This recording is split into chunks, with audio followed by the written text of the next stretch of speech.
Hello friends, welcome to my YouTube channel. And हम discuss करेंगे GK के बारे में। ठीक है, सबको पता है कि जीके जो होता है हर एक कॉम्पिटिटिव एग्ज़ाम में, सारे जितने भी कॉम्पिटिटिव एग्ज़ाम्स होते हैं, एंट्रेंस एग्ज़ाम होते हैं, उनमें जीके के क्वेश्चंस आते हैं। और जीके के क्वेश्चंस जो होते हैं वो लगभग सारे एग्ज़ाम का नियर अबाउट सेम ही होता है। ठीक है, जीके क्वेश्चन। तो हम फर्स्ट क्वेश्चन, हमने 20 क्वेश्चन हमारा डेली का शेड्यूल है। ठीक है, 20 क्वेश्चन हम डेली डिस्कस करते हैं। तो अगर हम आज क्वेश्चन नंबर फर्स्ट है, ये 21 लिखा, आप इसको फर्स्ट समझिएगा। ठीक है, यहाँ से फर्स्ट क्वेश्चन हमारा है। चलिए, फर्स्ट क्वेश्चन देखिए क्या है। दक्षिणी ध्रुव पर पहुंचने वाला प्रथम व्यक्ति निम्नलिखित में से कौन था। ठीक है, दक्षिणी ध्रुव पर, क्वेश्चन अच्छी तरीके से 2 बार क्वेश्चन आप रीड करेंगे तो आपके दिमाग में बैठ जाएगा कि क्या क्वेश्चन पूछ रहा है। दक्षिणी ध्रुव पर पहुंचने वाला प्रथम व्यक्ति कौन था? एमंडसेन थे। ठीक है, एमंडसेन जो थे, एमंडसेन ये दक्षिणी ध्रुव पर सबसे पहले पहुंचने वाले प्रथम व्यक्ति थे। ठीक है, इस तरीके से आप याद कर लेंगे, प्रथम व्यक्ति दक्षिणी ध्रुव पर पहुंचने वाले कौन है? एमंडसेन है। 2 बार 3 बार इस वीडियो को आप देखेंगे तो कभी आप इस चीज़ को भूलेंगे नहीं। ठीक है, ये देखिए डिटेल्स आपको मैंने बार बार कहा है कि इसको भी रीड करते जाएंगे। दक्षिणी ध्रुव पर पहुंचने वाले प्रथम व्यक्ति एमंडसेन तथा उत्तरी ध्रुव पर पहुंचने वाले प्रथम व्यक्ति रॉबर्ट पियरी। ठीक है, अब आप बताइए, इस एक क्वेश्चन के साथ साथ 2-2 3-3 क्वेश्चन आपको बार बार हम कह रहे हैं कि प्रिपेयर हो रहा है। देखिए, हमने तो एक क्वेश्चन आपको बताया कि भाई दक्षिणी ध्रुव पर पहुंचने वाले एमंडसेन थे, लेकिन अब यहाँ पे उत्तरी ध्रुव के बारे में पूछ लेता तो क्या करते हैं आप? तो बता सकते हैं ना, इसीलिए कह रहे हैं रीड करेंगे। तो उत्तरी ध्रुव पर पहुंचने वाले प्रथम व्यक्ति जो थे वो रॉबर्ट पियरी थे। कौन है? Robert Peary. ठीक है, और अंतरिक्ष में पहुंचने वाले प्रथम व्यक्ति यूरी गॉगरिन एवं एवरेस्ट पर पहुंचने वाले प्रथम व्यक्ति एमंड हिलेरी थे। देखिए, एक साथ 4 क्वेश्चन है इसमें। कितने क्वेश्चन है? 4 क्वेश्चन। अब बताइए, बस ओनली 4 लाइन लिखा और 4 क्वेश्चन है। तो एक क्वेश्चन के साथ हमारा 4 यानी कि 5 क्वेश्चन हमने अब तक प्रिपेयर कर लिया। ठीक है, 5 क्वेश्चन हमने प्रिपेयर कर लिया। चलिए, हम बार बार कह रहे हैं, आप इस चीज़ को रीड करेंगे। चलिए, अब हम बात करते हैं क्वेश्चन नंबर 22। क्वेश्चन नंबर 22 देखिए, मानव निर्मित उपग्रह विश्व में सर्वप्रथम किस देश ने प्रक्षेपित किया था? ठीक है, मानव निर्मित उपग्रह विश्व में सर्वप्रथम किस देश में प्रक्षेपित किया था? तो सबसे पहले उपग्रह जो मानव द्वारा जो उपग्रह बनाया गया था, सबसे पहले कौन सा देश, ठीक है, प्रक्षेपित किया था? तो सोवियत संघ। कौन था? सोवियत संघ। ठीक है, आपको फिर यहाँ से हम कुछ बता दें एक्स्ट्रा चीज़। देखिए, सोवियत संघ द्वारा विश्व में प्रथम मानव निर्मित उपग्रह प्रक्षेपित किया गया था। इसके बाद अमेरिका ने प्रक्षेपण किया। ठीक है, सोवियत संघ के बाद कौन किया? अमेरिका ने किया। ठीक है, फिर सोवियत संघ के सहयोग से भारत ने अपना प्रथम आर्यभट्ट उपग्रह 19 मार्च 1975 को प्रक्षेपित किया। अब बताइए, 2-3 क्वेश्चन फिर से एक्स्ट्रा हो गया, यानी कि सोवियत संघ के साथ बाद अमेरिका ने अपना प्रक्षेपण किया, फिर उसके बाद कौन किया? भारत ने। और किसकी मदद से, किसके सहयोग से किया था? तो सोवियत संघ के सहयोग से किया था। और अपना प्रथम आर्यभट्ट उपग्रह कब लॉन्च किया था? बताएंगे आप लोग, बताइए। 19 मार्च 1975 को प्रक्षेपित किया। ठीक है, दूसरा प्रक्षेपण 7 जून 1929 को भास्कर प्रथम का किया गया। ठीक है, चलिए, अब नेक्स्ट हम बात करते हैं क्वेश्चन नंबर 3। क्वेश्चन नंबर 3, तो भारत का सबसे बड़ा चिड़ियाघर कहाँ पर स्थित है? भारत का सबसे बड़ा चिड़ियाघर कहाँ पर स्थित है? ठीक है, तो चिड़ियाघर सबसे बड़ा कहाँ पे है? कोलकाता में। कहाँ पे? कोलकाता में। ठीक है, देखिए नीचे, भारत का सबसे बड़ा चिड़ियाघर जूलॉजिकल गार्डन कोलकाता में है। ठीक है, भारत का सबसे बड़ा चिड़ियाघर जूलॉजिकल गार्डन कहाँ पे है? कोलकाता में है। जबकि सबसे बड़ा समुद्र तट जिसे मैरियाना बीच, ठीक है, सबसे बड़ा लंबा पूछा है ना, सबसे लंबा समुद्र तट बताइए तो मैरियाना बीच बताएंगे, मद्रास में। देखिए, 2 क्वेश्चन हो गया। ठीक है, फिर सबसे ऊंची मीनार दिल्ली में। सबसे ऊंची मीनार कहाँ पे है? दिल्ली में है। सबसे बड़ा प्राकृतिक बंदर कहाँ है? बम्बई में है, नहीं, मुंबई में। ठीक है, इस तरीके से 4 क्वेश्चन इसमें भी आपके प्रिपेयर हो गए। ठीक है, 4 क्वेश्चन इसमें भी प्रिपेयर होगा। फिर से एक बार रिपीट कर देता हूँ, भारत का सबसे बड़ा चिड़ियाघर जूलॉजिकल गार्डन कहाँ पे है? कोलकाता में है। सबसे लंबा समुद्र तट कहाँ है? मैरियाना बीच में है। ठीक है, मद्रास में है। ये कहाँ पे? मैरियाना बीच। जो सबसे लंबा समुद्र तट है वो मैरियाना बीच। और कहाँ पे? मद्रास में। सबसे ऊंची मीनार जो है दिल्ली में है। तथा सबसे बड़ा प्राकृतिक बंदरगाह कहाँ पे है? मुंबई में है। मुंबई में है। ठीक है, चलिए, हम क्वेश्चन नंबर 24 की अगर हम बात करें, निम्नलिखित में से कौन सा जोड़ा सही है? कौन सा जोड़ा सही है? बताइए, कौन सा जोड़ा सही है? पहले हम बात करते हैं first, Tigris Iraq, Paris Thames, Bonn Nile and fourth वाला 80 वाला लिखा है कहिरा जो मिस्र में हडसन करके। ठीक है, तो आपको तो आंसर दिख रहा है कि क्वेश्चन आंसर ए है टिग्रिस इराक। तो इसमें रिलेशन किस चीज़ का, ये हम देखते हैं यहाँ पे। देखिए, टिग्रिस नदी के किनारे ठीक है, बगदाद नगर बसा है। टिग्रिस नदी के किनारे बगदाद नगर बसा है जो इराक की राजधानी है। यानी कि रिलेशन देखिए, ये रिलेशन याद होना चाहिए सबको, ठीक है। तो टिग्रिस नदी के किनारे बगदाद नगर बसा है जो किसकी राजधानी है, इराक की राजधानी है। पेरिस, हाँ, या फ्रांस में, ये सीन नदी पर है। काहिरा मिस्र देखिए लिखा हुआ है, यहाँ पे देखिए टेम्स लिख दिया है, ठीक है। वही हम बताना चाह रहे हैं कि पेरिस जो है सीन नदी पर है। कहाँ पे है, सीन नदी पर, ये नहीं टेम्स नहीं, ठीक है। काहिरा मिस्र नील नदी पर, ठीक है। अब काहिरा की अगर हम बात करें, इनकी बात करें तो ये नील नदी के, ठीक है। और हम बात कर लेते हैं बायन, यानी कि जो जर्मनी, ठीक है, कहाँ पे बॉन लिखा ना, जर्मनी में है। ये राइन नदी, राइन नदी पर स्थित है, राइन नदी पर। यानी कि देखिए इसमें भी 4 क्वेश्चन आपके प्रिपेयर हो गए, ठीक है। 4 क्वेश्चन यहाँ से भी आपको पता चल गया। चलिए चलिए क्वेश्चन नंबर हम 5 डिस्कस करते हैं। देखिए क्वेश्चन नंबर 5 क्या है, निम्नलिखित में से विश्व में किस देश में सर्वप्रथम महिला प्रधानमंत्री की नियुक्ति हुई, ठीक है। किस देश में सबसे पहले महिला प्रधानमंत्री की नियुक्ति हुई है, तो श्रीलंका में। कहाँ पे, श्रीलंका में हुई थी, ठीक है। फिर यहाँ पे हम इसके बारे में डिटेल देख सकते हैं। आप इसको हम बार बार कह रहे हैं कि इसे रीड करेंगे, आप रीड करेंगे, 4 से 5 क्वेश्चन इसमें से मिल रहे हैं, ठीक है। हर व्याख्या के जितने जो डिटेल्स दिए हुए हैं उसमें 4 से 5 क्वेश्चन आपको इसके अंदर मिल रहा है, ठीक है। मैं रिक्वेस्ट कर रहा हूँ आपसे बार बार कि इसको आप रीड करेंगे। चलिए हम नेक्स्ट बात करते हैं, ठीक है। तो चलिए इसके अंदर भी देख लेते हैं। विश्व की प्रथम महिला प्रधानमंत्री श्रीलंका की एस भंडार नायके थी। देखिए नाम अगर पूछा जाए तो हमें तो पता चल गया कि विश्व की सबसे पहली प्रधानमंत्री जो थी वो श्रीलंका की थी, लेकिन नाम अगर बात की जाए, नाम, तो नाम अब एस भंडार नायके थी। कौन थी, एस भंडार नायके। और मुस्लिम देश की प्रथम महिला प्रधानमंत्री पूछ लिया जाए, मुस्लिम देश की प्रथम महिला प्रधानमंत्री पूछा जाए जो कि पाकिस्तान की बेनजीर भुट्टो थी। कौन थी, बेनजीर भुट्टो। भारत की प्रथम महिला प्रधानमंत्री श्रीमती इंदिरा गांधी, ठीक है। और बेगम खालिदा जिया बांग्लादेश की प्रथम महिला प्रधानमंत्री बनी। यानी कि इसके अंदर भी 4 क्वेश्चन आपको पता चल गया, ठीक है। 4 क्वेश्चन पता चल गया, ये बहुत इंपॉर्टेंट है, इसको आप लिख लीजिएगा कॉपी पे, या तो स्क्रीनशॉट लेके अपने फ़ोन में या कॉपी में इसे नोट करके आप बार बार इसे रिवाइज करते रहिए। चलिए तो डाटर ऑफ द ईस्ट नामक प्रसिद्ध पुस्तक की लेखिका कौन है, बताइए। तो डाटर ऑफ द ईस्ट, ठीक है, ये बहुत प्रसिद्ध बुक है, ठीक है। इसके नाम में, अब इसके बारे में आप लोगों ने सुना भी होगा, जो बुक्स के बारे में आपने पढ़ा होगा टॉपिक कोई, तो उसके अंदर ये टॉपिक आया होगा कि डाटर ऑफ द ईस्ट कौन, किसके द्वारा लिखा गया ये। तो आप देख सकते हैं बेनजीर भुट्टो के द्वारा। किसके द्वारा, बेनजीर भुट्टो के द्वारा ये बुक लिखी गई है, ठीक है। चलिए उनके बारे में देखते हैं। डॉटर ऑफ द ईस्ट नामक प्रसिद्ध पुस्तक की लेखिका पाकिस्तान की पूर्व प्रधानमंत्री बेनजीर भुट्टो हैं, ठीक है। अब बेनजीर भुट्टो जो है पाकिस्तान की पूर्व प्रधानमंत्री थी, ठीक है, जिनके द्वारा क्या लिखा गया था, डॉटर ऑफ द ईस्ट। चलिए बेनजीर भुट्टो पाकिस्तान या किसी मुस्लिम देश की पहली महिला प्रधानमंत्री थी, ठीक है। पाकिस्तान या किसी मुस्लिम देश की अगर हम बात करें, अगर पूछा जाए कि किसी मुस्लिम देश की प्रथम महिला प्रधानमंत्री का नाम बताइए, तो आप इन्हीं का बताएंगे, ठीक है। इनका बताएंगे, बेनजीर भुट्टो का नाम बताएंगे, ठीक है। चलिए अब अपनी आत्मकथा डॉटर ऑफ द ईस्ट में बेनजीर भुट्टो ने अपने जीवन तथा राजनीति के बारे में विस्तार लिखा है। अब पूछा जा सकता है कि भाई डॉटर ऑफ द ईस्ट में किसके बारे में जिक्र किया गया, तो आप क्या बताएंगे, बेनजीर भुट्टो ने डॉटर ऑफ द ईस्ट में किसके बारे में जिक्र किया, तो अपने जीवन तथा राजनीतिक के बारे में विस्तार से लिखा है, ठीक है। अपने जीवन तथा राजनीतिक के बारे में विस्तार से लिखा है, ठीक है। चलिए अब हम बात करते हैं क्वेश्चन नंबर 27। क्वेश्चन नंबर 27 देख सकते हैं, नाम लिखा है, नाम NAM का प्रथम सम्मेलन कहाँ हुआ था। NAM नाम लिखा है ना, इसका प्रथम सम्मेलन कहाँ हुआ था, तो बेलग्रह में हुआ था। कहाँ हुआ था, बेलग्रह में हुआ था, ठीक है। चलिए अब इसके बारे में हम व्याख्या देखते हैं, ठीक है।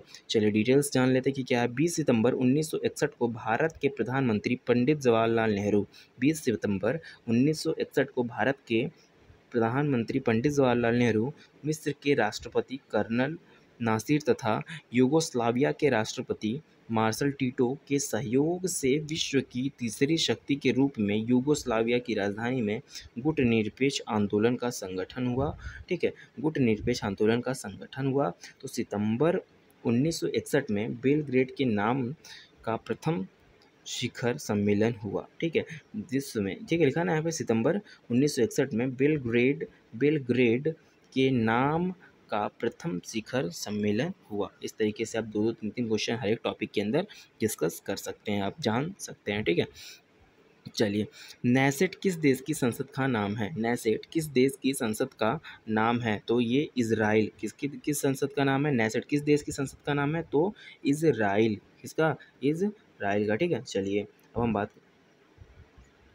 चलिए अब देख सकते हैं यहाँ पे भारतीय संसद का नाम संसद है, जबकि पाकिस्तान की संसद को नेशनल असेंबली कहा जाता है। ठीक है, भारत की संसद का नाम संसद है, पाकिस्तान की संसद का नाम नेशनल असेंबली है, बांग्लादेश की संसद को जातीय संसद तथा इजराइल की संसद को नेसेट कहलाती है। ठीक है, आपको इसमें भी 4 क्वेश्चन पता चल गया। ठीक है, बहुत सारे क्वेश्चन हमने डिस्कस करे, हम कह तो रहे हैं 20 क्वेश्चन। ठीक है, 20 क्वेश्चन, लेकिन अगर हम 20 एक एक क्वेश्चन में 4 आ रहा है, ठीक है, एक एक क्वेश्चन में 4 आ रहा है, तो आप सोचिए कितना क्वेश्चन आप एक वीडियो में क्लियर कर रहे हैं। ठीक है, बहुत मोस्ट इंपॉर्टेंट क्वेश्चन आप डिस्कस कर मतलब आप जान रहे हैं।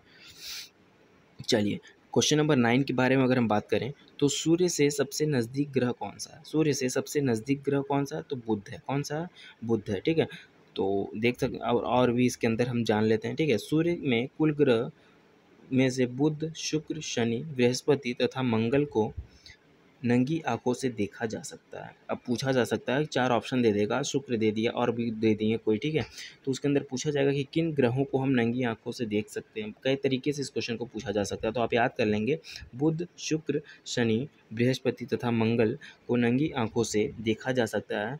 बुध सूर्य का सबसे नज़दीकी ग्रह है। बुध जो है सूर्य का सबसे नज़दीकी ग्रह है, जो सूर्य निकलने से 2 घंटा पहले दिखाई पड़ता है। ठीक है, सूर्य निकलने से 2 घंटा पहले दिखाई पड़ता है। यह सबसे छोटा ग्रह है। पूछा जाएगा कि भाई सबसे छोटा ग्रह कौन सा है, तो आप क्या बताएंगे?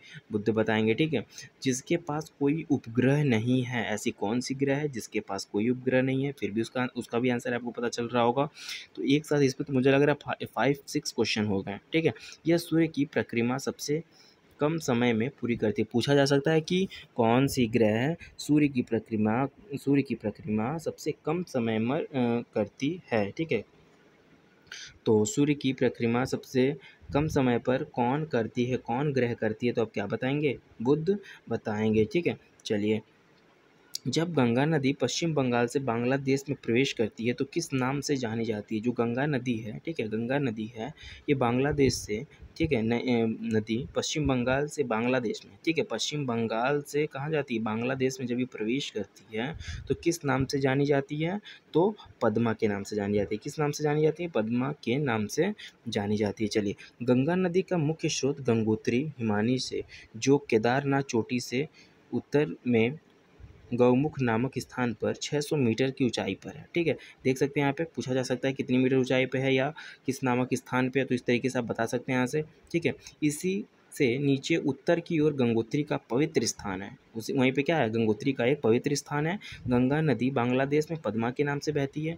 यही जो गंगा नदी है, जब बांग्लादेश में जाती है तो वो पद्मा के नाम से जानी जाती है। ठीक है, चलिए, ब्रह्मपुत्र नदी बांग्लादेश में यमुना के नाम से जानी जाती है। अब पूछा जा सकता है कि ब्रह्मपुत्र, देखिए क्वेश्चन और आपको यहाँ पता चल रहा है कि ब्रह्मपुत्र जो नदी है वो बांग्लादेश में किस नाम से जानी जाती है? तो यमुना के नाम से जानी जाती है। चलिए, क्वेश्चन नंबर 31 यानी कि क्वेश्चन नंबर 11 है ये।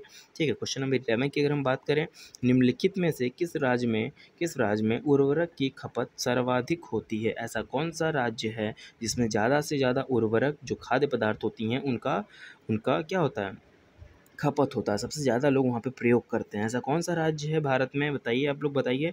तो पंजाब में सबसे ज़्यादा से ज़्यादा उर्वरक जो खाद्य पदार्थ होती हैं उनका खपत होता है, बहुत ज़्यादा प्रयोग वहाँ पे लोग करते हैं। चलिए, हरित क्रांति में सर्वाधिक लाभान्वित राज्य पंजाब रहा, क्योंकि यहाँ विद्युत, पानी की सुविधा और अत्यधिक उर्वरक के कारण कृषि पैदावार में वृद्धि दर्ज की गई तथा प्रति हेक्टेयर गेहूं का रिकॉर्ड उत्पादन इसी राज्य के नाम दर्ज है। ठीक है, देख सकते हैं पंजाब के बारे में कितने अच्छी तरीके से बताया गया है आपको।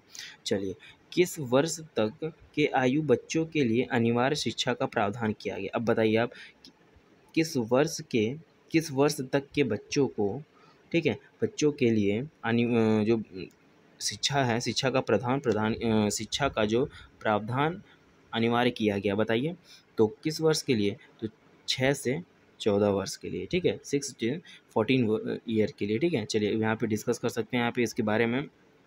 डिटेल देख लेते हैं। भारतीय संविधान 2002 में लाए गए 86वें संविधान संशोधन, ठीक है, अधिनियम को संसद ने कानूनी तौर पर अप्रैल 2010 को लागू किया था तथा संविधान के अनुच्छेद 21A के तहत मौलिक अधिकार के अंतर्गत 6 से 14 वर्ष के बच्चों को निःशुल्क और अनिवार्य शिक्षा का प्रावधान दिया, ठीक है, ठीक है, राइट टू एजुकेशन एक्ट जिसे हम कहते हैं, राइट टू एजुकेशन एक्ट। संसद में यह अधिकार अधिनियम 4 अगस्त 2009 को पारित किया गया था। पूछा जा सकता है आपसे कि जो 6 से 14 वर्ष के बच्चों के जो ये शिक्षा का प्रावधान है ये कब लागू किया गया था, तो आप कब पारित किया गया था, तो आप क्या बताएंगे? 4 अगस्त 2009 को पारित किया गया था, ठीक है। चलिए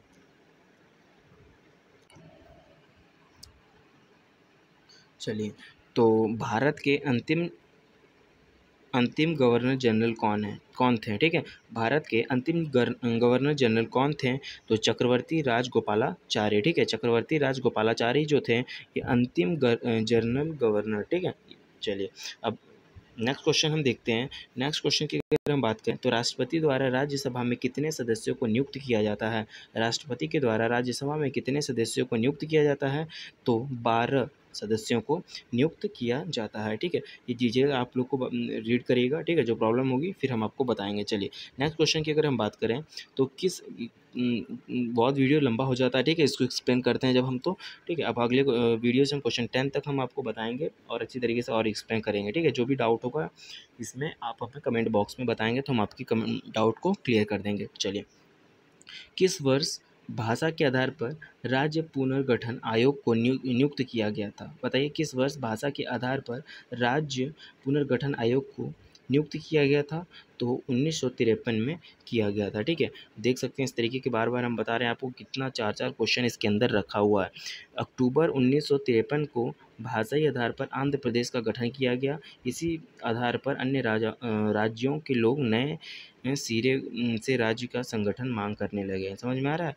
तो ठीक है, इस तरीके से पूरा लिखा हुआ है, आप इसको देख सकते हैं। तो वर्तमान में भारत में 29 राज्य और 7 केंद्र शासित राज्य हैं, ये लिखा है ना, तो पता चल गया होगा आपको। चलिए अब हम बात करते हैं टाइफाइड को किस अन्य नाम से भी जाना जाता है? अब बताइए आप, टाइफाइड जो होता है इसे किस अन्य, इसका दूसरा नाम बताइए। टाइफाइड का दूसरा नाम मोतीझरा, ठीक है, टाइफाइड का दूसरा नाम क्या है? मोतीझरा नाम है। चलिए नेक्स्ट क्वेश्चन की बात करते हैं। देख सकते हैं यहाँ पे लिखा हुआ है टाइफाइड को आंत का बुखार के नाम से भी जाना जाता है। कई नाम है, मैं बार बार कह रहा हूँ कि इसे आपको रीड करना ही करना है, ठीक है।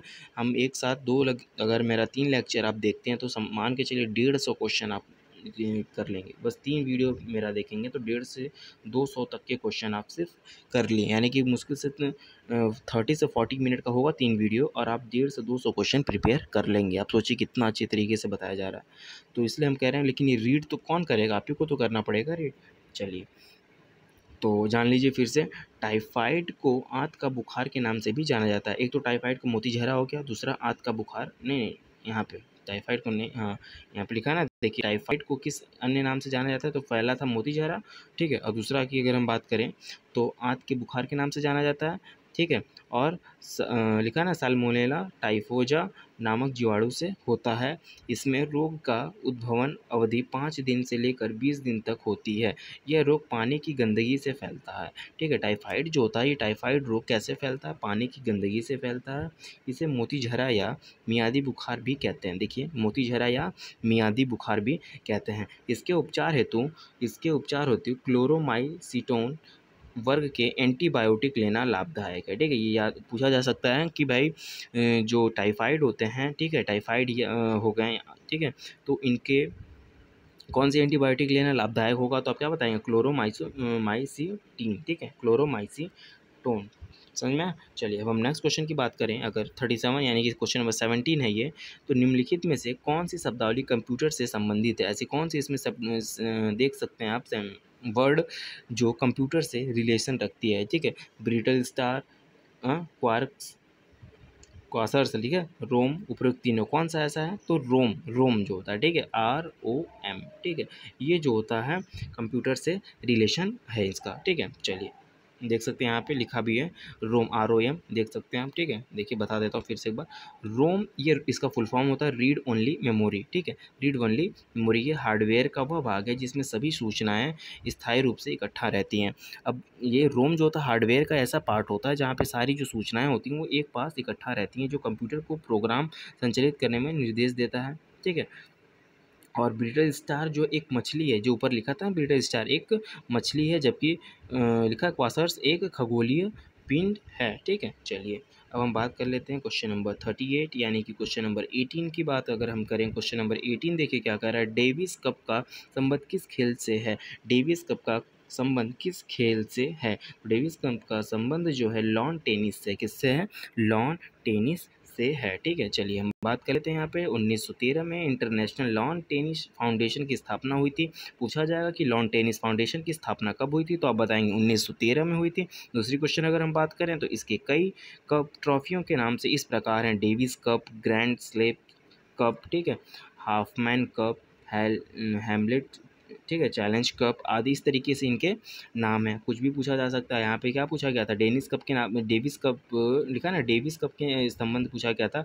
हो सकता है किसी क्वेश्चन में पूछ दे ग्रैंड स्लेप कप, ठीक है, किसी कहीं क्वेश्चन में पूछ दे हाफमैन कप, ठीक है, कहीं पूछ दे हैमलेट चैलेंज कप, तो क्या करेंगे, तो सबके आंसर क्या होंगे आपके, पता चल गया होगा आपको, ठीक है। क्वेश्चन नंबर 19 की या 39 लिखा हुआ है यहाँ पे, 19 की अगर हम बात करें तो भारत में सर्वप्रथम ऑस्कर पुरस्कार किसे दिया गया था। तो सबसे पहले ऑस्कर पुरस्कार किसे दिया गया था, तो सबसे पहले सत्यजीत राय को ऑस्कर पुरस्कार दिया गया था, ठीक है। कोई प्रॉब्लम यहाँ तक। चलिए नेक्स्ट क्वेश्चन है, डिटेल इसके जान लेते हैं। सिनेमा के क्षेत्र में उत्कृष्ट योगदान देने वाले व्यक्तियों को विशेष क्षेत्रों में प्रति वर्ष ऑस्कर पुरस्कार दिया जाता है। पूछा जा सकता है कि ऑस्कर जो पुरस्कार है किस खेल किसके संबंधित दिया जाता है, ठीक है, तो किस क्षेत्र में दिया जाता है, तो क्या बताएंगे आप, सिनेमा के क्षेत्र में दिया जाता है, ठीक है। और भारत में सत्यजीत राय को सबसे पहले ऑस्कर पुरस्कार दिया गया था, ठीक है। चलिए अब हम लास्ट क्वेश्चन इस वीडियो का, इस लेक्चर का लास्ट क्वेश्चन अगर हम बात करें तो देखिए लास्ट क्वेश्चन क्या है हमारा, ठीक है। तो लास्ट क्वेश्चन की अगर हम बात करें तो जिंदावस्था का संबंध किस धर्म से है। जो ये जिंदावस्था लिखा है किस धर्म से इसका है, हिंदू धर्म से, मुस्लिम धर्म से, यहूदी धर्म से है, पारसी धर्म से, तो किस धर्म से, पारसी धर्म से जिंदावस्था का संबंध है, ठीक है। चलिए इसको भी हम आपको बता दें, पारसी धर्म के प्रवर्तक लिखा ना जरथुस थे, जबकि और लिखा उनका धार्मिक ग्रंथ जिंदावेस्ता है, ठीक है। इस धर्म का उदय ईरान में 700 ईसा पूर्व के लगभग हुआ था। अग्नि व सूर्य के उपासक तथा अंधविश्वास के दूर रहने वाले थे। यहूदी धर्म के संस्थापक मूसा थे। ये देखिए क्वेश्चन और मिल गया आपको, पूछा जा सकता है कि यहूदी धर्म के संस्थापक कौन थे, तो बताएंगे मूसा। कौन थे, मूसा थे। इनका धार्मिक ग्रंथ एपोकुफा है, ठीक है। पूछा जाएगा कि यहूदी धर्म के धार्मिक ग्रंथ कौन है, तो क्या बताएंगे, एपोकुफा हैं, ठीक है। तो आज के लेक्चर में, आज के वीडियो में इतना ही। कोई भी प्रॉब्लम हो, कोई भी डाउट हो तो आप कमेंट बॉक्स में करेंगे, ठीक है। हम आपकी प्रॉब्लम को सॉल्व करने की पूरी कोशिश करेंगे। Okay, thank you. एंड जो लोग इस चैनल पे नए हैं please like and share and subscribe my channel, ठीक है। आप अपने फ्रेंड्स को ये वीडियो ज़्यादा से ज़्यादा शेयर करने की कोशिश कीजिए कि हम आपके लिए इस तरीके से वीडियो ज़्यादा से ज़्यादा प्रोवाइड कराएंगे। चलिए।